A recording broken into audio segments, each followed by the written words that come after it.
Hey everyone, it's me, Christine, the host and creator of Flourish in the Foreign. You are tuning in live from the YouTube channel, so thank you very much.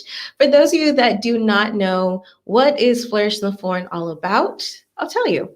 Flourish in the Foreign is a podcast that just celebrates and elevates and affirms the voices and stories of Black women living and thriving abroad while examining living abroad as a pathway to wellness. And here on this YouTube channel, we are doing interviews with Black women. And understanding what their perspectives are. I'm sometimes coming on solo, chatting about my thoughts about living abroad. But today, we have our third discussion in a series of dating abroad panels. And if you have not had the opportunity to listen to Dating Abroad Part 1 and Dating Abroad Part 2, you should go ahead and do so. The links to those episodes are actually in the description of this live discussion. Today, we have, I think, probably the most anticipated guest, of this entire series. If you have been listening to the podcast, you know our guest, Latrice, who had a fantastic episode when she talked about her journey to moving to Rome and thriving in Rome, Italy.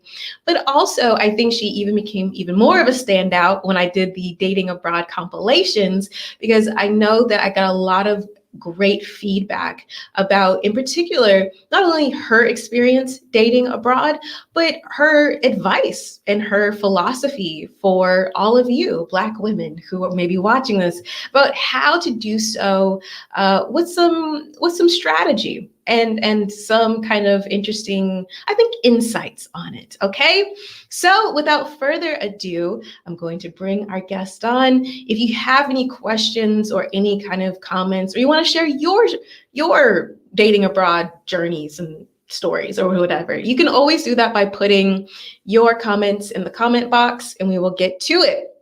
I'm going to kick us off with some questions, but let me first bring our guest. Here we are. Hi. Latrice, how are you? Good morning. Well, I'm in Chicago right now, so good morning. Oh, you're in Chicago. Okay, so Yeah. yes, it is good morning. Normally we'd be on the same time zone because Rome and Spain, we share the same time zone here in Central Europe.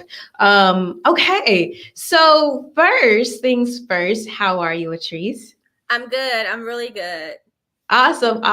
Considering, this is a really odd time of life still, like we're in that panini still, so. I know, it's so strange, like trying to get back to living and thriving and traveling, and it's still being very much a pandemic out here. But let's get to it. Let's first start with, if you could, Latrice, maybe like introduce yourself briefly to maybe people who haven't listened to your episode of the podcast. Let us know who you are. Okay. Well, my name is Latrice Williams. I am from Chicago originally. I'm actually back home for a bit with my fiance, and we're gonna head back to Rome in a couple weeks. So I work in real estate sales and acquisitions. I've been doing that for different entities off and on for forever. So I work remotely, which is, I guess, kind of like the holy grail of moving abroad. So it has really freed me to be able to kind of live as authentically as I am. I mean, it gives me a lot of freedom, financially, and then also in terms of geography. So I'm doing that right now. I just got engaged to my Italian Roman fiance now. It sounds so weird still to say that because it's still like, oh yeah, this guy. Well, congratulations. Yeah, thank you. I have to do this. Like, oh, where's the camera? Where's the camera? Let me show the ring. Let me see the ring. Let me show you a little bit of it. Okay, here it is. Here's the ring. Beautiful. I love it. So that's why people want to come to you, Latrice, because you got the ring. And let's be fiance, right? We're the same. That's cool. Let's get into it. A lot of people, dating abroad, as I said before, the dating abroad compilations of my podcast are two of the most popular episodes, and they're definitely the episodes I get probably the most consistent feedback. Like, people keep on messaging me about dating abroad. Well, So one of the things that I noticed, like, I mean, I went to, I'm from Chicago. I went to Clark in Atlanta. I did all the Black stuff, like, National Black NBA and the Urban League, the Metro Board. I went to all the events when the Kappas would throw something, when the AKAs would throw something. And I was just never able to really find and connect with someone that really wanted to authentically love me, and then that I felt the same about. I mean, and that doesn't mean you can't find somebody in those settings, but it's incredibly challenging. I mean, to me, and I mean, other women, and I'm all for the laws of attraction, because you have to, say what you want, but at the same time, I think the laws of attraction have to be rooted in reality. And when I would do a lot of those events, just out and about in, Black America, Black professional America, um, I didn't get a lot of traction. A lot of men weren't, I'm not their type. I mean, I'm dark skinned, I'm tall. I don't have a big butt. I mean, it just is what it is. I'm not the flavor, and I'm okay with that. I think, one of the things that happened once I moved abroad and started dating other men and found myself in a space where I was very desirable, was I let go of a lot of bitterness. I still see a lot of African American carry this, and I think sometimes that'll manifest in like online comments when like a Black man marries a woman outside of his race. Then women sometimes will get, like, well, why is he with her? And to me, I'm like, you know what? If I knew you, I would come to your wedding and throw rice and, give you flowers. Because, I mean, I'm happy that you found love. But I don't see myself as competition, I think, for those types of, when a man chooses to do that, it's fine. I want everyone to be happy. So, but I mean, it just became lighter for me, because I felt like, well, I'm happy. So why am I worried about somebody else finding their happiness too? And I think there's a freedom that comes with, having the ability to spend time romantically with, almost anybody you would want to. And you don't carry that burden of loneliness. And what I saw with a lot of the, what my experience was, and with a lot of my friends still in the US, everyone was like single. It didn't matter. I mean, I have friends who were like partners at law firms and doctors, and like they hit every professional milestone. Bank account just buckets of money in the bank, and they might have had their child already, or didn't want to have any more kids, or didn't want to have kids, or whatever. They had the property. They had every single box that they checked for themselves in terms of what they felt they wanted to have to be happy, but they were all single. Everyone was single. It was like ridiculous how many people, beautiful, quality, intelligent, witty, like every positive attribute you could place onto a woman, these women were still single. And I mean, it's ridiculous. And I mean, the reasons why I think are just, I mean, that's not really the topic of this. And I'm not that woman who's like, oh, Black men are horrible. I think Black men are amazing. African American men are spectacular. I just don't think it's enough of them. And I think that, I mean, because of all the systemic racism and jail and drug sentencing and, homicide and all these other things, like, they have their own battles. But I'm here to see Black women thrive. I understand their battles. And, if you want to get in that war with them, knock yourself out. But because of all of that, they have so many options. And you really, like, they don't have to settle in any way that they don't want to. And a lot of them don't, especially if they're professional, if they have any kind of degrees or whatever. And that's fine. So to me, it's like, well, why would you continue to stay in this space where these men have absolutely no interest in being with you in a real situation? Or would you put yourself in a place where you're more likely to succeed? As my friend says, set yourself up for success. And so, that probably is in Atlanta. I'm like big on Atlanta. I think Atlanta is like the worst place for Black women to move if they want to be single, or even if they're married and they don't want their husband to cheat.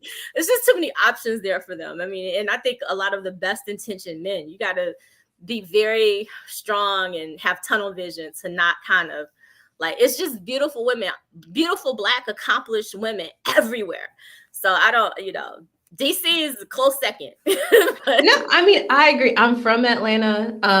And like, it is a chocolate city. The women are bad, like just on Yeah. every level, every If it level. was balanced, that would be fine. If it was like, 100 people in a room and 50 bad black women and 50 bad black dudes and everybody could get together. But it's not. It's like I went to Clark, and Clark I had classes where there were like 30 people in the class and three men.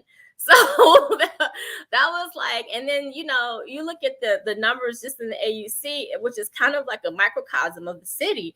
And almost any room that you're in, if it's any kind of positivity in it, it's going to be way, way, way, way more women. I mean, you're talking like 30 to 1, 20 25 to 1. And that's just, I mean, like, I don't want that struggle, and I don't know if women who are in that struggle know that they don't want that struggle. Because what happens is you waste, like right now, I'm 46. My fiance is 44. I don't have children.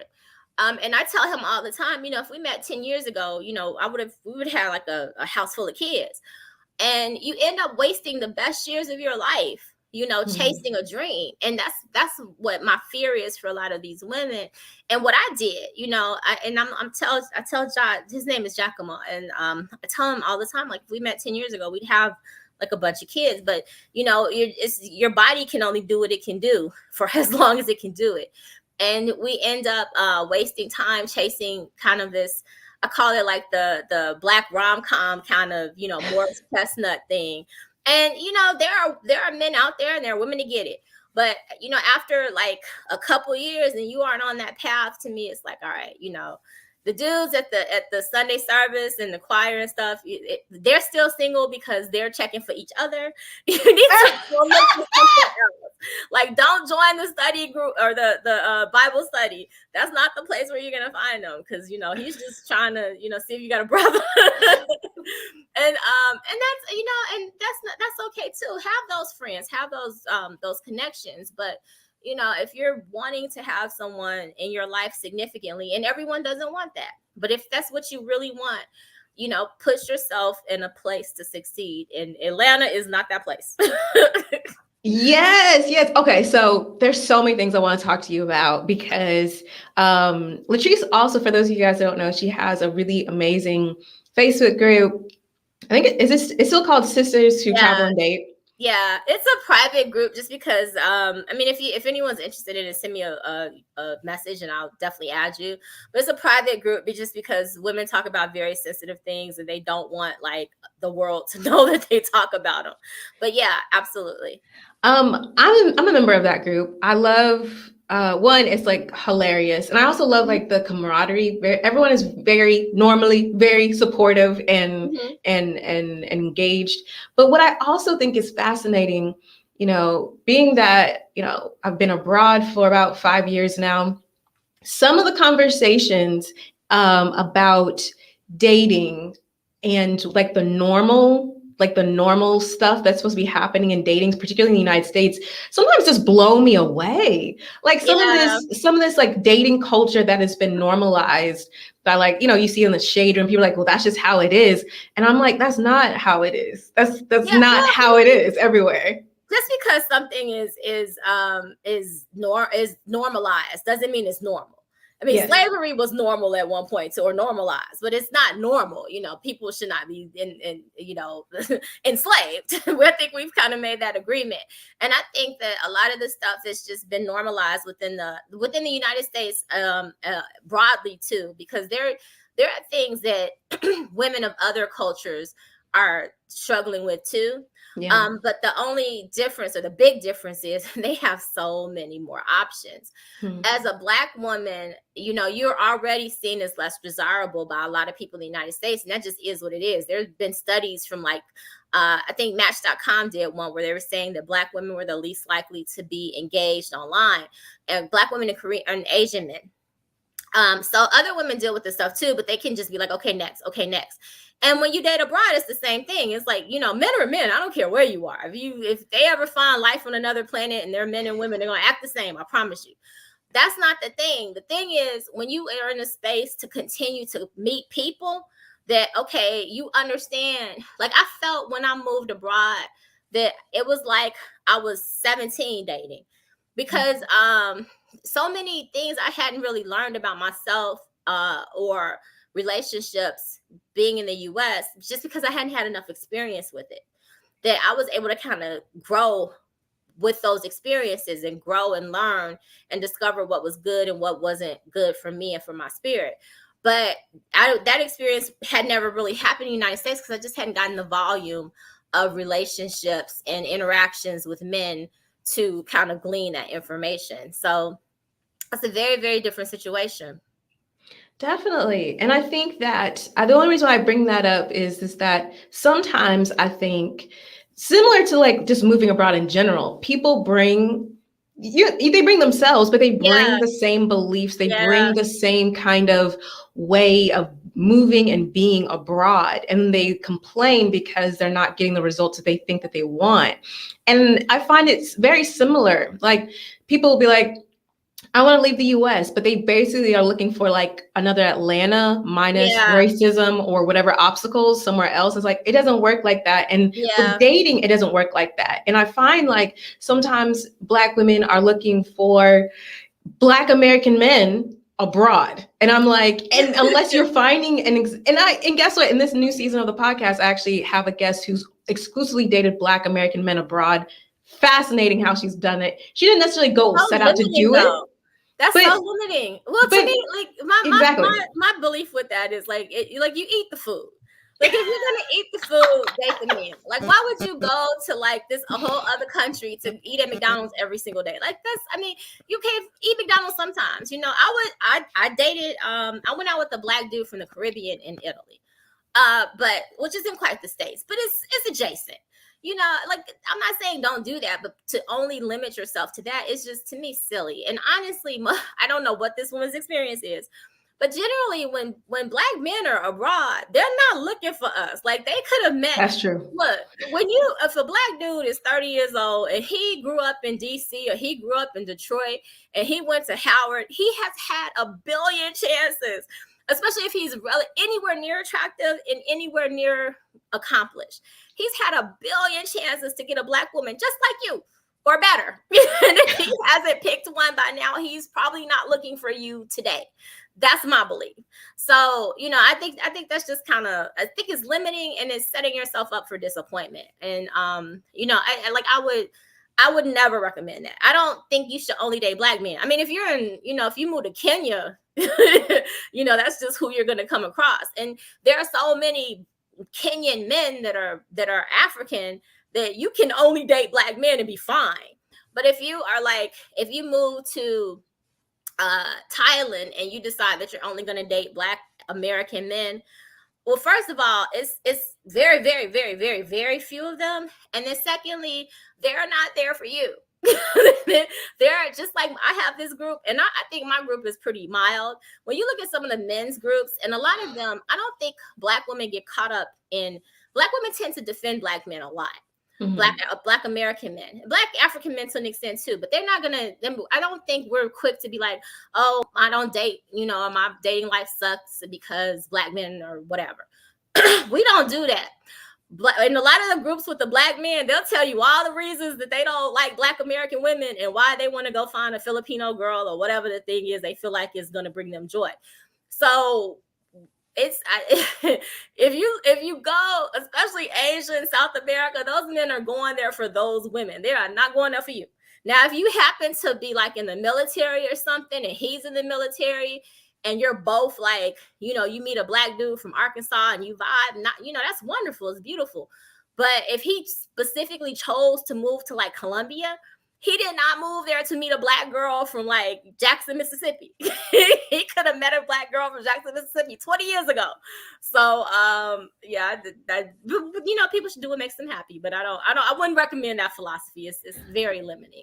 It is so limiting. And actually, I actually spoken to a couple of Black women who are in Colombia, and they're like, no, the Black men are not checking for. No, they're only for something else. You know, exactly. I'm not knocking that. You know, I think one of the most beautiful things in life is when people know what they want. And when a man says to you, I know exactly what I want, and it is not you, that's freeing. Okay, go get that. Let me step out your way so you can go get what you want. What is problematic is when these dudes can't admit what they want and then they drag a woman into their uncertainty. Don't let somebody play with your time like that. If he's clear that he's wanting something else, then let him go get it. And I think that was kind of one of the things that was so freeing to me. I'm like, whatever other men are interested in, if they're not interested in me, I don't take it personal. I'm not everyone's cup of tea. I'm not everyone's, cup of coffee, cup of water, whatever. Go get what you want. Let me go focus on the people who are interested in me and who would like to spend time with me and build a relationship with me, because that other stuff is a waste of my time. And I'm telling you, it's like there are very few things in this life, I think, that are truly finite, and time is the thing.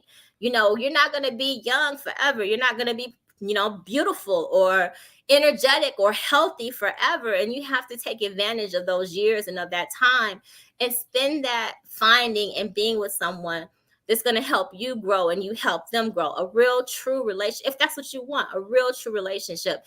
And dating in Los Angeles for 20 years is not going to get you there. It's just not.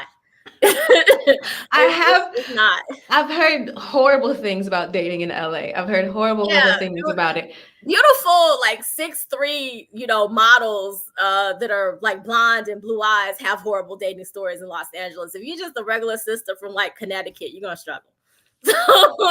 So this is what I want to get to now, because just like living abroad, I tell people you need to move abroad with intention. You need to have an idea. I tell people all the time, don't get fixated on a place, because then especially if you go on vacation, because vacationing someplace is completely different than actually living in a place. Yeah, sure. And you need to find a place that's actually going to support you thriving. And so Paris might be super lovely and you may visit all the time, but it may not actually be the place that's conducive for your happiness. In the same vein, you got to be honest. If partnering in the next year, 3 years, or whatever is super important to you, then you need to allow that and what that looks like to you to lead the way for your destination. Again, it may not be Paris. It may not be a place you necessarily consider, but it might be a place that you actually thrive. So go ahead. Well, I've posted this in like kind of Black Sit or some of the groups where people are looking at moving abroad. And, they're always like, well, what's cheap and what's the weather? And, and those are fair things to be concerned about, of course. But come on. You want to know, like, can you, financially afford to be there? But I'm always like, but, are you single? Are you looking to date? And who are you? Because most Black men, they're not really checking for Europe. European women aren't as interested in them. They're interested in them, but they're not, like, they're going to struggle with them the same way they would with an American woman, because the income disparity isn't there, and it just is what it is. When when Black American men move to a lot of places in South America or Southeast Asia, the economies are really bad.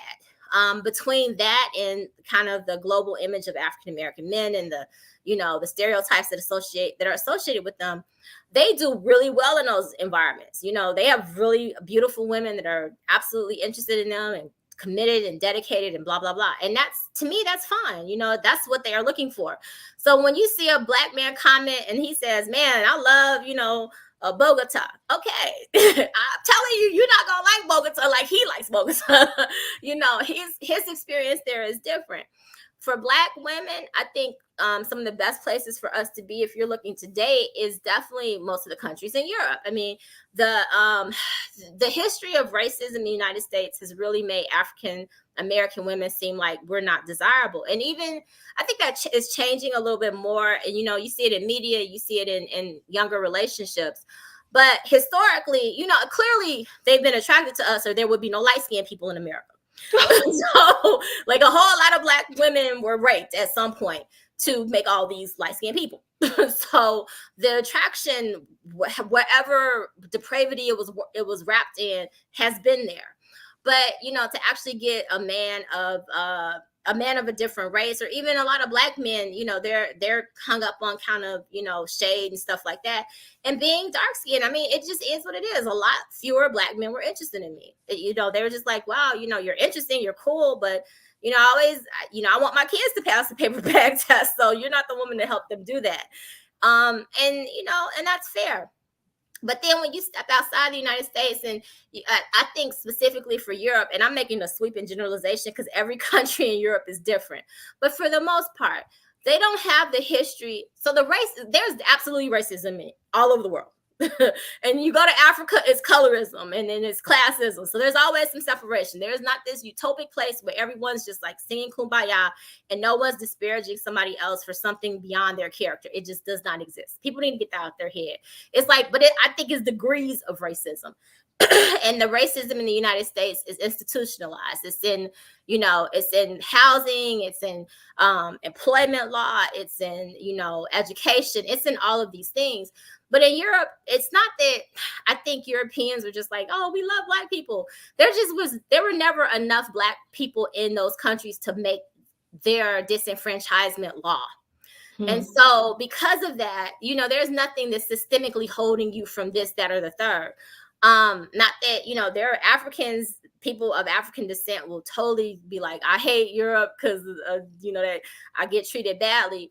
But when you're African American, even people will see me and think I'm Nigerian, and I open my mouth and they're like, oh, you're from the States. And they'll completely change. It's like a switch. They're like, oh, you're American, you're cool. But it's a kind of different vibe. And putting yourself into that situation, I think as a Black woman, sets you up for more success, because you don't have those institutional barriers. And then people don't have as many of, I think, the preconceived notions that people in the US have about Black Americans.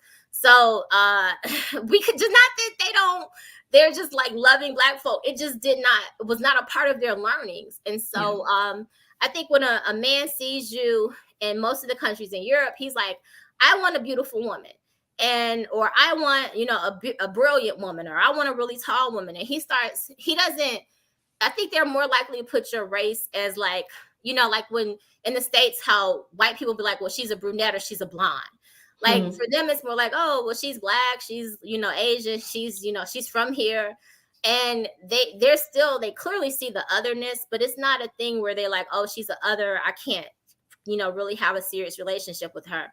And I think that's the difference. So I think Europe is probably one of the better places. And the other part is, I know and women are always concerned about meeting men in countries in Africa, about them just wanting a green card and that kind of thing. And I mean, they're brilliant men, and, men who only want to love you for you, that are in different countries in Africa. But the challenge, I think, is you need to be where you could live, because then he's not trying to move to the States. Like, even though we're visiting now, when I mentioned to my fiance, like, would you want to spend more time in the US? And he's like, no. No, thank you. And, you really want to be with somebody who doesn't need or want to live in the US, if you want to kind of get around that, like, fear of 90-day fiance. And most of the people in Europe, their passport is fine. They could go anywhere they want to. They don't need you to if they want to go to the States, or if they want to go to Australia, Canada, they don't need you. They could do that on their own. And if in a lot of the African countries, I know, like in Ghana, at the airport, they check your passport like 25 times, and you can't get a visa to go anywhere. You're kind of just stuck in those places. And so there is a definite incentive to find a woman to marry, to kind of take you beyond those limitations. So it is what it is. It's there. And it's something you have to be leery of. But Africa full of Black men. That's like if that's your thing. But I think the trick too, so people, in the United States, it really did a number on us when it comes to race, because we're like, oh, well, we're all Black.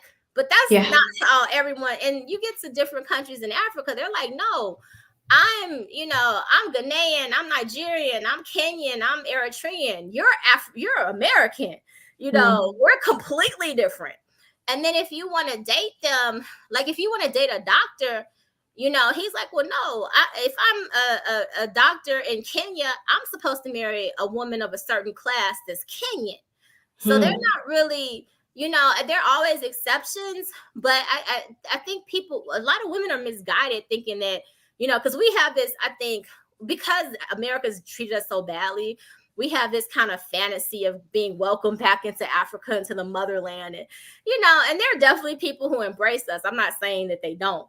but you're just as much of an other in most of the countries in Africa as you are in Europe, you know. So I don't want folks to get that twisted. So That's then if you true. meet a man there and he's of a higher or similar class, he's probably, you know, having family expectations to stay within his country. Like if he's Nigerian, he's not expected to marry a woman from Rwanda. He's expected to marry a woman from Nigeria if he's of a certain class.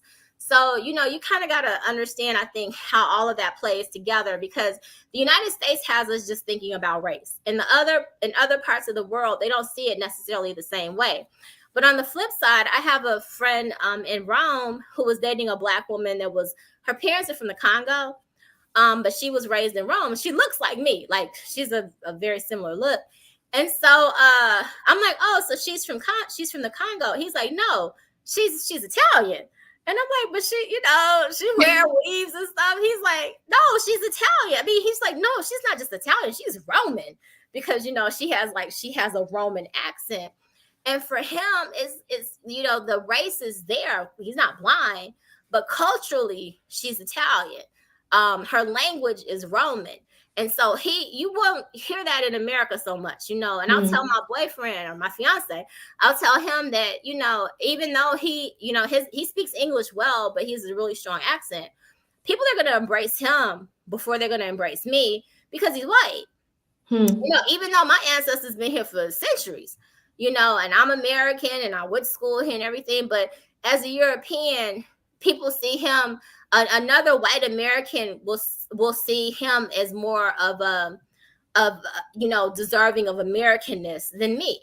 And I don't see that in Europe as much. It's more like, well, if he's I know I can't speak for every country, but they're like, if you're born in Germany and, you know, even wherever your parents are from, you're German, you know. And we don't do that so much here. So Interesting. I think your points about culture is so important.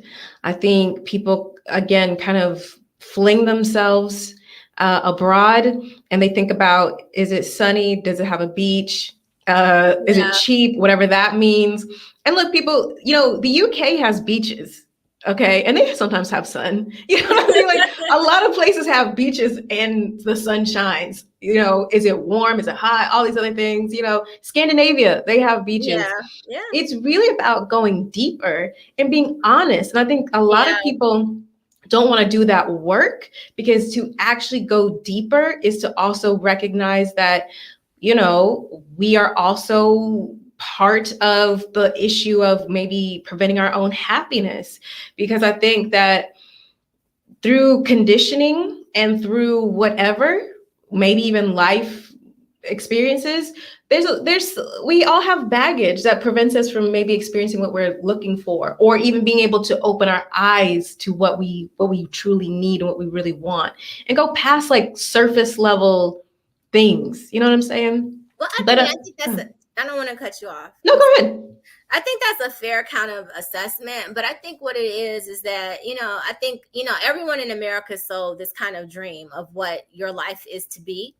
And I think African American women are kind of sold this whole, like, you know, growing up, you know, and I saw the Cosby Show, you know, and you see like that there's this fantasy of living, not fantasy. I mean, they're clearly Black doctors and lawyers living in brownstones in Harlem. That's not the fantasy part, but that you're supposed to want that kind of nuclear, well-to-do experience. And then the reality is Bill Cosby wasn't Dr. Huxtable.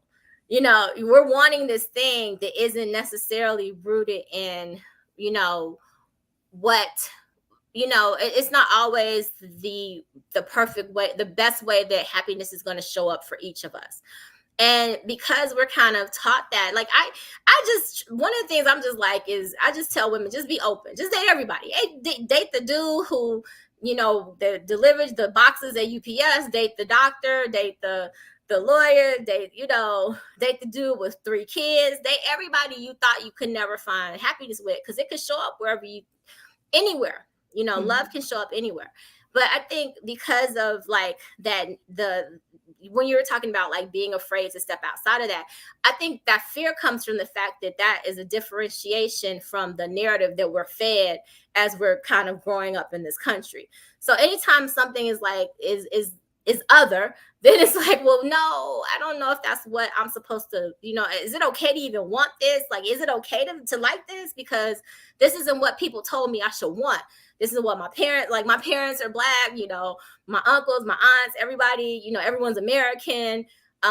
This is supposed to be the best country in the world. And my fiance is terrified of getting shot. Can I tell you that? Europeans are terrified of getting shot in the United States. They think that it's like the Wild West. I mean, and people do get killed, but that is not a reality, in most parts of the world. So we're fed this kind of narrative of this being the perfect, best place, and that we'll just, meet some guy that is going to be like Dr. Huxtable. But then, you really have to be like, okay, Dr. Huxtable is not Dr. Huxtable. Bill Cosby is horrible. So sometimes it's just a fantasy. And the story is fine, but understand that that isn't always a true story. That sometimes the stories we were fed are fiction, and that we need to want something beyond that. And we can't be afraid to do that, because again, we will waste time. And the worst thing in the world is to live a life unfulfilled and be on your deathbed at 70 or 80 or 90 or 100 and have all this regret. Like, man, I had this chance. And people tell you stuff like that all the time. Man, I had this, like going to Clark, people would tell me, oh man, I could have went to Howard, but and I'm like, well, okay,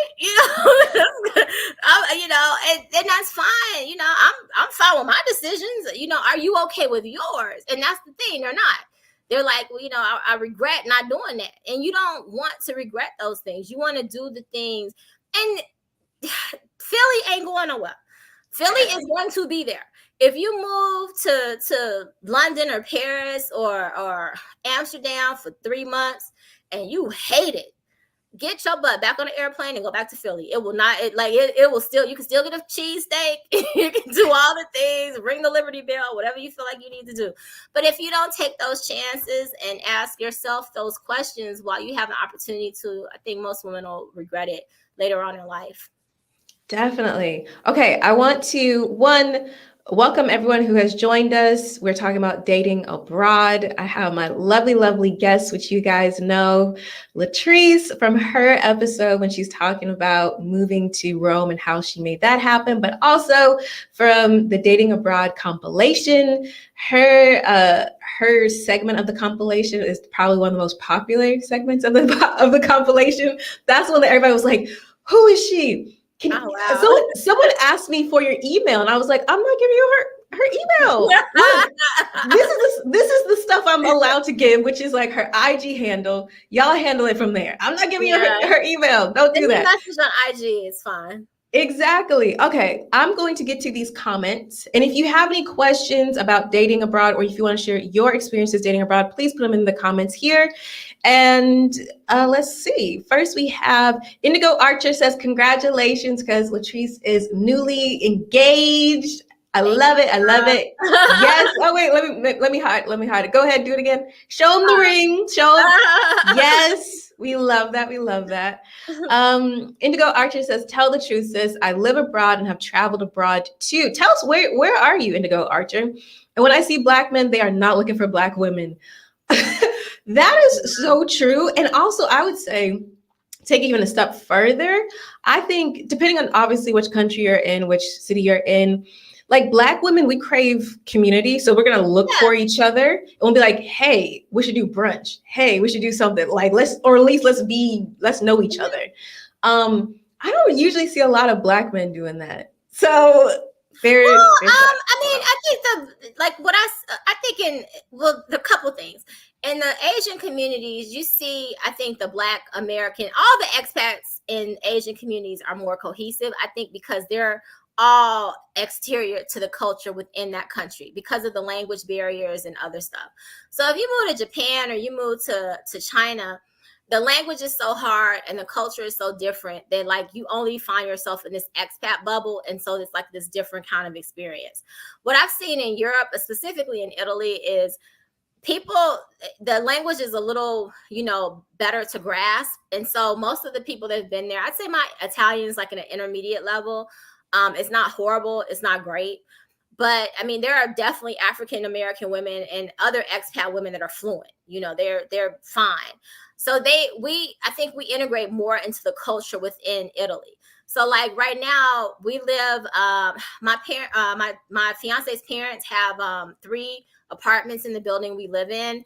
And so they have one apartment, we live under them, and then we live across the hall from his sister. And so it's kind of like this communal, like generational thing. We share like a terrace and our outdoor space.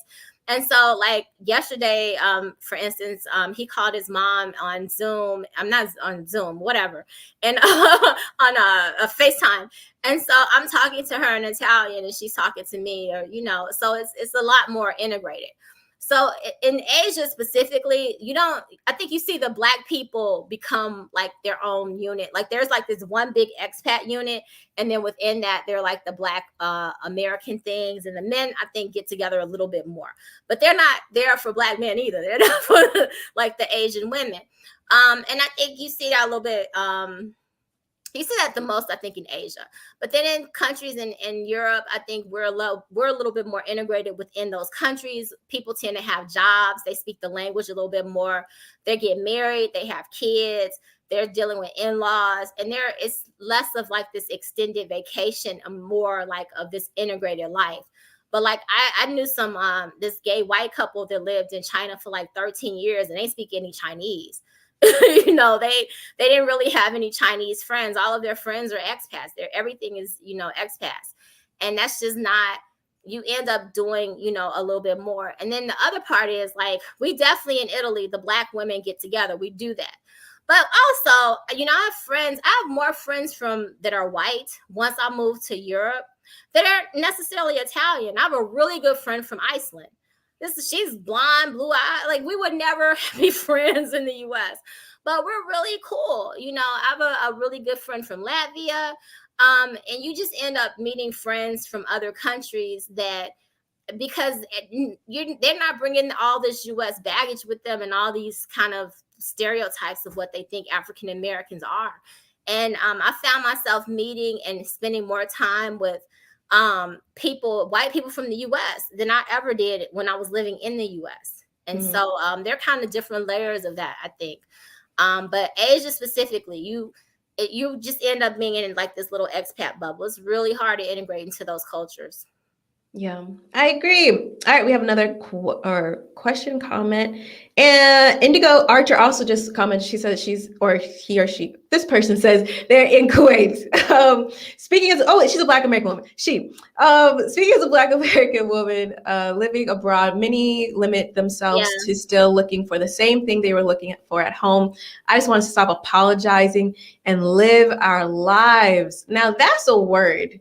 But yeah, girl, you need to put that on a t-shirt. But I think the issue is that people don't recognize that they're apologizing. I don't think people recognize or take the time to actually understand what they really want and what they really need, because they're so focused on chasing whatever the American dream is, whatever their Black American dream is. And it's like, do you even really want that?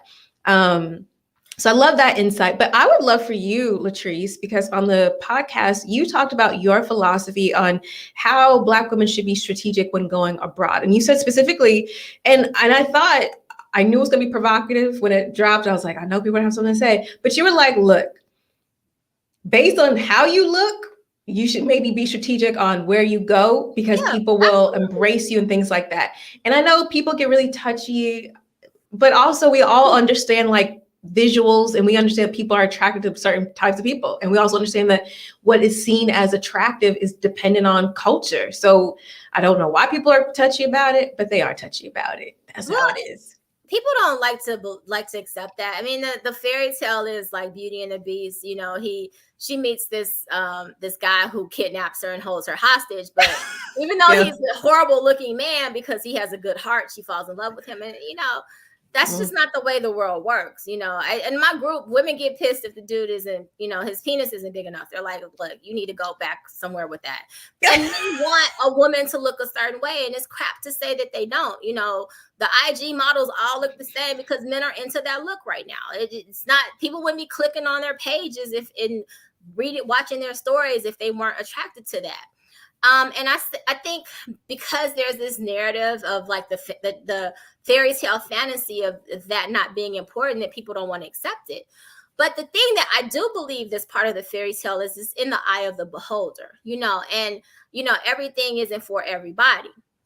So kind of once you accept that and understand that, then you go be in that space where you are desirable, you know. And one of the things that I, you know, I'm dark. I am never going to play well in like the Dominican. I'm never going to play well in Brazil or the US or even the UK, because you know the black men that are in those countries are from, you know, West Africa and the Caribbean, so they're still holding a lot of those kind of color struck kind of things. But in Italy, like, you know, I'm ideal, because I think the part of it is that the men, they're like, if I want a black woman, I want a black woman. So like we were walking down the street, I don't know, this was maybe a month ago, and my fiance's best friend's father saw us. And so, I mean, he's an older guy, whatever. And my fiance stops, he talks to him, and he's like, oh, you know, da da da. So then I go do something else. But when I come back, he's laughing, and I'm like, why are you laughing? And he was like, man, he asked me, he's like, man, how did you find her? He's like, cause you know, women like that, like, you gotta be like super rich to get a woman like that. And I'm like, you know, I'm like seen as this, you know, end all be all kind of prize by so many men there. You know, he's just figuring out like what did Giacomo do to get me, you know? And and the types of men that were trying to date me, it's just ridiculous. Like, you know, the guy who was dating Miss Italy was in my inbox. And they're like, I Google him, and it's all these pictures of him and Miss Italy, and you know, they were engaged at one point, their engagement shoot. And I'm like, why is this guy in my inbox? He's sending me DMs. Like, so all these like kinds of, you know, just over the top men were definitely feeling me. Those experiences did not happen in the United States. Like, one of the cast members from Big Brother Rome, I'm in the park with my dog, and he, you know, he's in the park with his dog, and he starts talking to me. He's like, yeah, you know, we should hang out, ask me for my number and stuff. You know, no, like, people like that just never were like trying to check for me in Chicago or in Atlanta or whatever. So the caliber of the men that I was meeting was just ridiculous. And so I was trying to put myself in a room where there were lots of different types of men interested in me. Now, because I'm dark and I have a certain look. Now, if you're a light-skinned black woman and you like, I love black men, go to South Africa. You know, go to Kenya. Black men in Africa like light-skinned women. It's just, you know, that's their thing. You do, you know, and if you are heavy set, South Africa is a really good place. West Africa is a good place. You know, men there like really heavier women. If you're really, you know, a really thin woman, Europe is better. So I think, and then if you're a black man, you know, definitely South America and South Asia. And it just depends on, you know, where you can live. Don't go someplace. I have a friend now who, like, her husband is in a country she doesn't want to, he wants to leave and come to the States, and he lives in a place she wouldn't want to live. So don't meet somebody in a place you don't want to live, because if you can, like, you know. And the other part too, women in Europe get caught up with this too. If you have a child, like, this is like one of the biggest problems I think I see. If you have a child with a man and the relationship ends, you can't leave and take your child. You can leave, but your child is a citizen of that country. Yeah. And her father has a right to keep him. So in a lot of the expat groups, you'll see a lot of women of different races where they're like, you know, I'm still in, you know, the Netherlands or Spain or France or wherever. And I've been, you know, I wanted to leave 10 years ago, but my son, I can't leave my son. And so you'll see that a lot. So definitely make sure it's a place you can see yourself staying. particularly if you end up, having a relationship and having a child with somebody. So, I but yeah. mean, that is excellent advice. And I Oh mean, yeah, don't get caught up, because then these women are mad, because they'll be like, the kid is like 12 and they wanted to leave 10 years ago and they're still there. And what one girl I know that's she's in France, and she's a white American girl from Kentucky. And is that me with this feedback? And she's a white American girl from Kentucky, and she's in France, and her son is like 13 now. And she's like, I wanted to move when the relationship ended. But he was like, and she said at first he was like, okay, bye, go.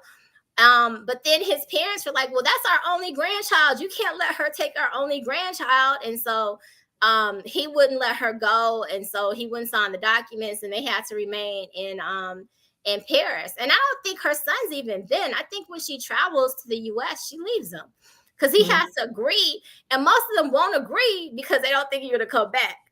So they get caught up with that. So definitely make sure that if you want to pursue a relationship in a country, that it's in a country that you could see yourself living in, and particularly if you think you might end up having kids, because if the relationship goes south, then you're stuck in that country. You can't really leave. Look, you can leave, the kid can't leave. So it's something that people need to be cognizant of. And that's what too many people people don't think it all the way through. If they just think it's gonna be a fairy tale, and it's like, yeah, and sometimes it is. It's I know people who've been together, for decades, that are older, and they met whatever person, and they're still in, at least in Italy, I meet that because that's where I am, and they've been together forever. They have kids, and they're happy. But I mean, relationships end sometimes, and so when that happens, if you have a kid, and you just need to know what the law is, and you probably will not be able to take your child out of that country without his consent, which he may or may not give. Definitely. Let's do this one question here. We are coming to the end of our time, so if y'all have any questions for Latrice, you need to go ahead and put it in the box. I'm going to do our last kind of question, and then we're going to wrap it up. So get it in, everyone. We have okay. I didn't realize how limiting the US was until I started watching these types of videos. It's really exhausting. It feels like you have to subscribe to a notion that doesn't even align with you. I mean, Well, I mean, I think that's an interesting sentence to say, because you define your alignment. Like and where did that come from? Did it come from what you actually need to be happy, or what someone told you needed to be happy? Because when with Giacomo, he's Italian. His first language is Italian. I'm from the South Side of Chicago. My first language is English. Our lives are so different. But when we sit down and talk, we could talk for hours. He makes me laugh every single day. So even though we are completely very, very different, we get along so well, and it's so easy to spend time with him. So when you think about it, doesn't, when people, because I kind of gleaning from this that something isn't aligning with you, because it doesn't seem like that was what people told you were supposed to do. And then I think a lot of times when I hear Black women say, oh, I only date Black American men, and they're great Black American men, but it's just not enough of them. It's always says like playing musical chairs, and somebody's not going to get a seat. A lot of people it's like 10 people going around in 3 chairs. 7 people are going to be standing. And so it's like, well, go just into a different room where there are plenty of chairs, like more comfortable chairs that would love for you to sit in them. Okay, that metaphor. But that, I mean, that's really what it comes down to. What is it that, what are you aligning with? Are you aligning with someone who's going to make you happy?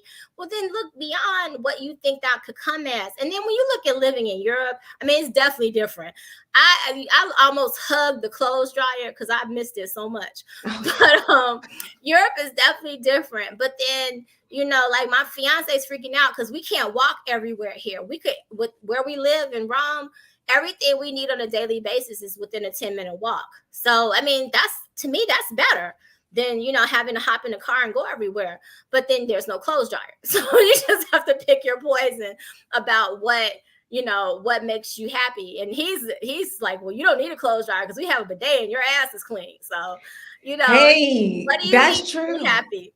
That's true. I So just yeah, actually moved into a new apartment and I don't have a clothes dryer, but I have a dishwasher. And I'm like, I nice. haven't even used it yet. Because I'm like, I don't, what is this life like? I don't even know. But then, dishwashers I think are, because of IKEA probably, they're a little more common.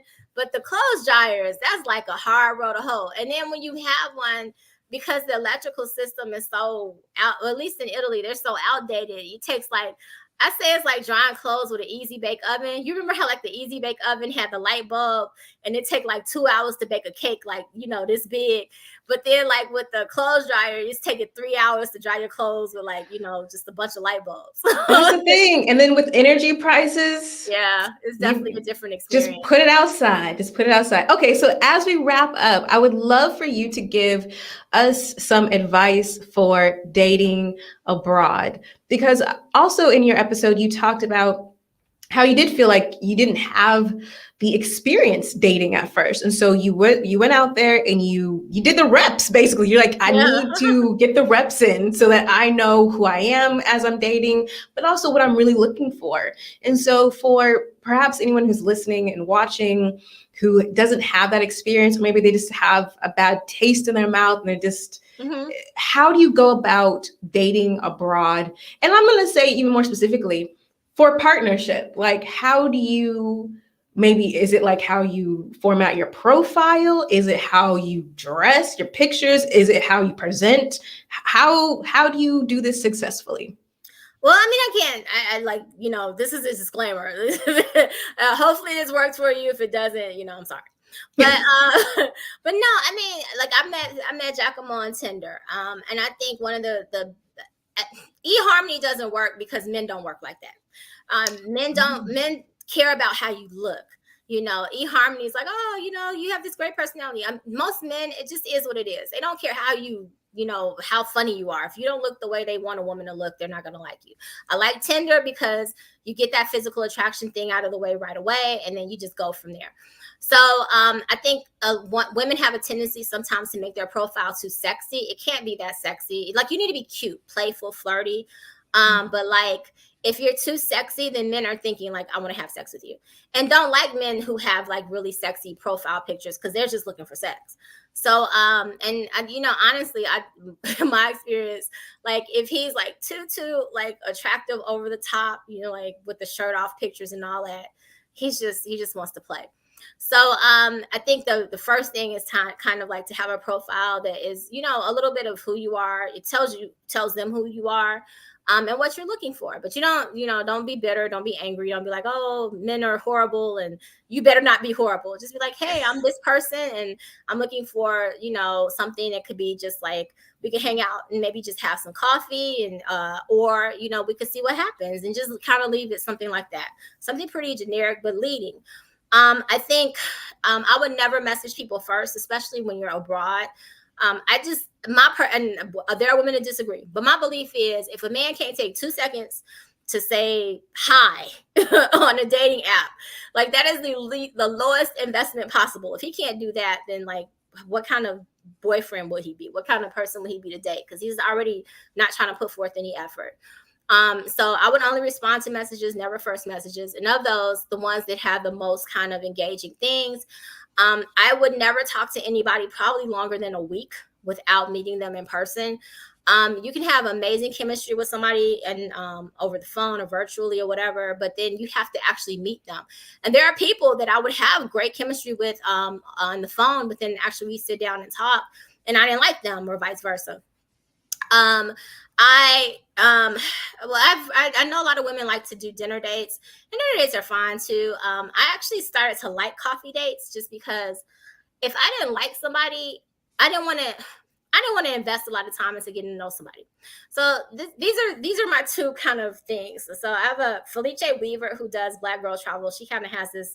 Her theory is more that if you spend a lot of time talking to somebody over the phone and you vet them over the phone, and then when you meet, you have a nice dinner and he spends some decent money, which is solid because you spend a lot of time vetting him over the phone. But I still don't like to spend that much time on the phone, because then if they, if they're cool over the phone, but then you're not physically attracted to them in person, it could be a problem.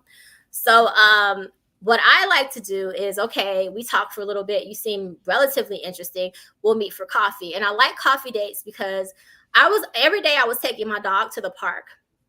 And so I would meet them in a coffee shop right in front of the park. So I didn't have to have my day go any different from how it would typically go. So it was like, to me, minimal investment.